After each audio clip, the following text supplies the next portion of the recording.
Hello from the studio in Nitro, West Virginia. This is Unreasonable Doubt. It's a podcast about West Virginia University basketball. I'm Josh Witt, and it's nice to feel things again watching basketball.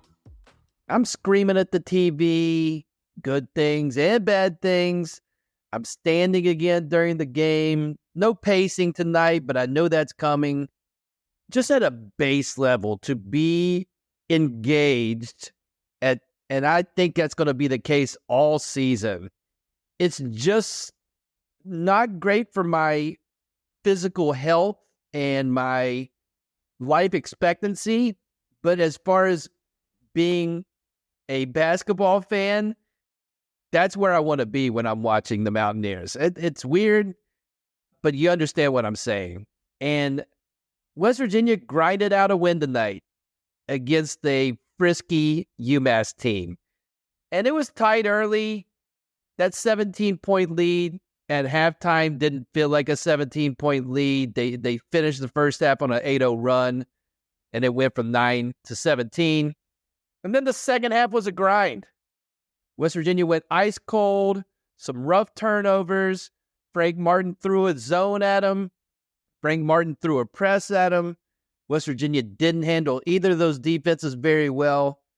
And yet the closest it got late was 7.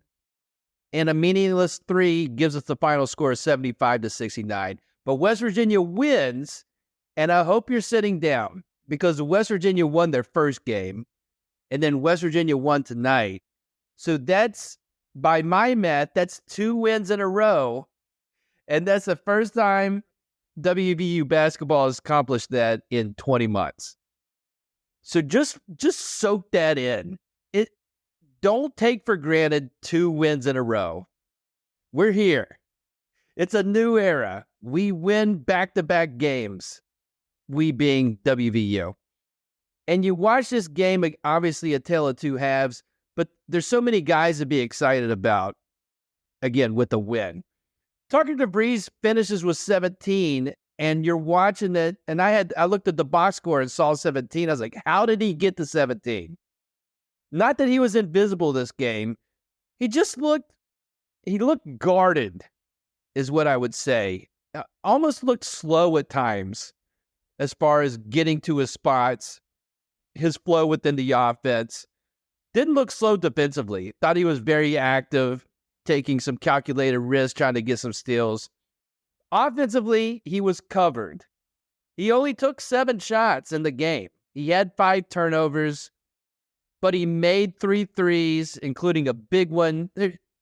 West Virginia, under Darren DeVries, had the first Coliseum stretch of going a long time without a field goal. This was about 6 minutes. But Tucker made a 3 to push the lead up to 11. He also went 8 for 9 from the free throw line, and in that first half, he was getting to the rim, also getting fouled on 3-point shots. He had 8 rebounds. So overall, he led the team. I don't know how he got to 17. And there's stuff he'll look at the tape and say, yeah, that wasn't my best game. Javon Small, not his best game either. Got his points tonight from the line as well. His last 2 free throws with seconds left. Those were the only points he scored in the second half. Rough spots, but got to double-digit scoring, and a lot of that came from being aggressive, driving the ball, and making free throws. Amani Hansberry was great tonight. With Javon struggling, Tucker struggling, needing to get some spark, Amani was the guy. He was aggressive tonight. 4 offensive rebounds, including a putback dunk. Was a little ambitious with a couple of his drives. One time he drove it and was on the other side of the rim and got blocked by the backboard, essentially. But they needed his aggressiveness, especially in the second half. He made his quota as far as shooting threes. He shot 4 threes, made 1 of them. You see, UMass had size down low, and you see how Hansberry's going to have to battle as an undersized 5. But he hung in there, and he had the energy for that fight. He finished with 16. Diggins for UMass, he had 8 threes in their first game. I knew he wasn't getting 8 threes tonight because Sincere Harris was guarding him. And Diggins finished with 19. 2 of the threes came in the last 40 seconds of the game when West Virginia essentially had it put away. One of his threes he banked in. But Sincere Harris did his job. I mean, some of the second half and first half, Diggins was just standing watching because Harris had him guarded. So Harris was solid tonight in his defensive stopper role. Ed Andre 3000, shout out to that guy. 3 blocks, including 2 in the last 5 minutes of the game.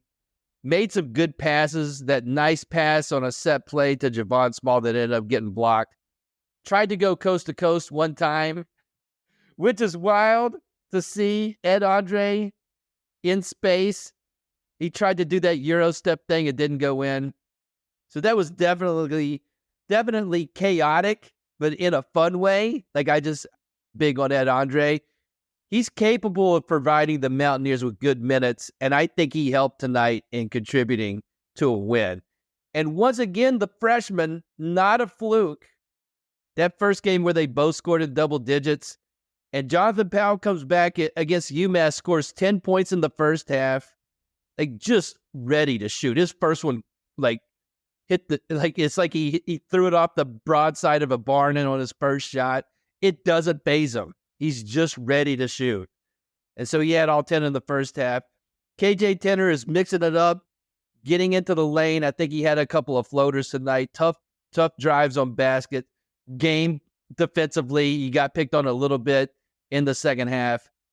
But these guys are in the rotation even when Jaden Stone comes back. These guys are in the mix. And I feel good about it, especially at home. They go on the road, freshmen, it's going to be a challenge. But in the Coliseum, they can make strong contributions, and they did that again tonight. And look, the line it opened up at 9.5, got to 10. I think it finished at 8.5. And that seemed like a lot because, got to remind ourselves, new coach, whole new roster against a team that's going to be physical, has good players, and that ended up being the case. And there were some rough spots tonight, and I mentioned them at the top. Turnovers, Javon and Tucker combined for 9 turnovers. Javon against that press, they kind of broke the press, but Javon drove it in the middle of the court to 3 UMass guys, and that ended up being a turnover going the other way. Both of them threw long passes that were just begging to be picked off and turned over. Some timing things on Tucker's passes where he was throwing it one way when a guy was leaning the other way.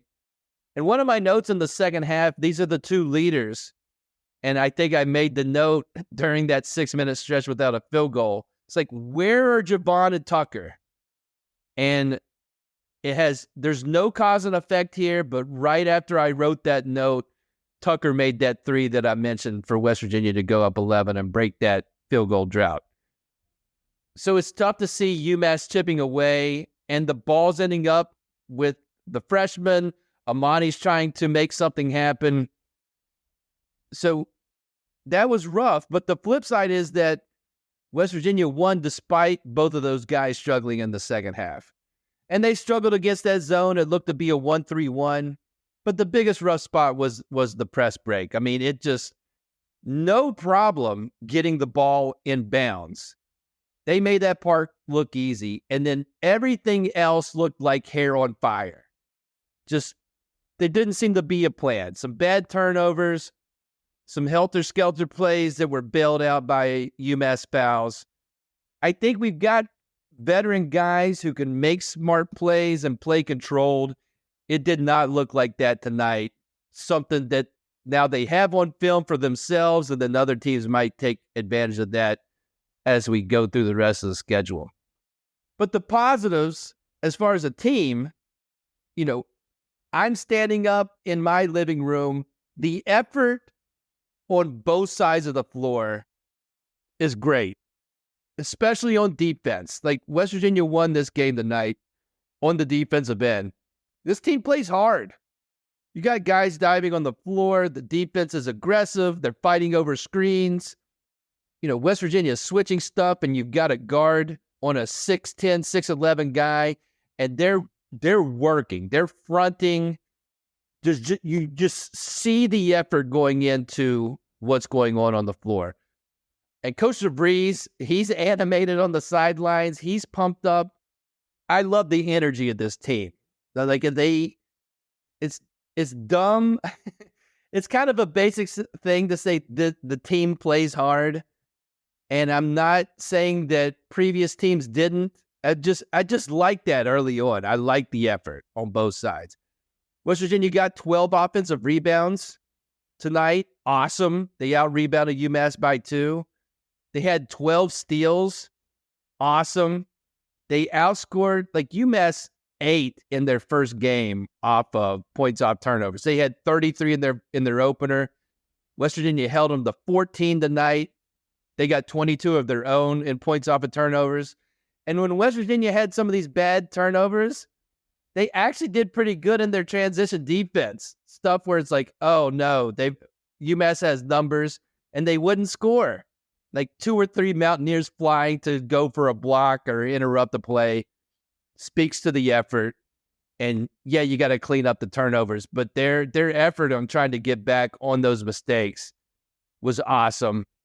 And this team, after a rough first game from the free throw line with limited shots, they had plenty of attempts from the free throw line tonight, and they went 25 for 29 in a game where you needed all of those 25 free throws. And overall, you gutted out a win when you shot 25% from the field in the second half. I thought going in, this would be a good litmus test. Where are we at? And it was. And this was a mixed bag of good and bad, but ultimately, you leave this game against a pretty good team with a victory, and that's what counts. And you're 2-0. That means you've won 2 in a row. That's fairly new territory. And hopefully in the DeVries era, we get to a point where I'm not excited about West Virginia putting 2 wins together. And I think are you sitting down for this? I think they're going to do this again this year. And they may even get to 3 wins in a row this season. But you got to start with 2 in a row, and they accomplished that tonight. Unreasonable Doubt is under the Smoking Musket umbrella. Go to smokingmusket.com. Read the articles about WVU sports. Listen to West by Pod, another podcast under the Smoking Musket umbrella about football. Joel and Jordan do a great job there. Join the Smoking Musket Discord. Follow Smoking Musket on social media. Do all that stuff and join me underneath the Smoking Musket umbrella. West Virginia gets a full week off before heading up north, about an hour. Little town called Pittsburgh, Pennsylvania. Friday, 8 p.m. West Virginia will play the Pittsburgh Panthers. Unless something crazy happens this coming Monday versus Gardner-Webb, Pitt will come into this game 3-0. They have 3 starters who were on the team last year. 2 of the guys were starters last year, including one of the Graham twins. They still have gigantic twins. The rest of the starting lineup, they got a transfer wing from Houston, and they got a 6'10" transfer big from Florida State. At 2 games in, it's hard to get a ton from the statistics, but both games they've had under 10 turnovers, so they're holding on to the ball. Lots of guys are scoring. It's not in one place. The scoring is spread out throughout the starters, but they have a shallow bench. They played a good Murray State team tonight, won by double digits. Only 7 guys played 10-plus minutes. The other twin got a couple of minutes. I don't know when during the game. So Toby O'Connie, he dealt with foul trouble tonight, needs to stay out of foul trouble in the backyard brawl. West Virginia will be a betting underdog for the first time this season. Pitt's good. The computers like Pitt. They have a good mix of returning guys and good transfers. They're picked high in the ACC by the human coaches. But listen, I know it's new roster, new head coach, but West Virginia, how great would it be to get back to beating Pittsburgh? Matter of fact, did last year even count? If you lose the backyard brawl, but one of the coaches is interim, does that count? I mean, I would lean that it still counted, but I would hear the argument out that it didn't count. But before last season, whether it counted or didn't, West Virginia has went to the Peterson Event Center and won the last 3 times they've been up there. So can they make it 4 in a row? Tough sledding. They've got a chance. It's gonna be difficult because you go on the road.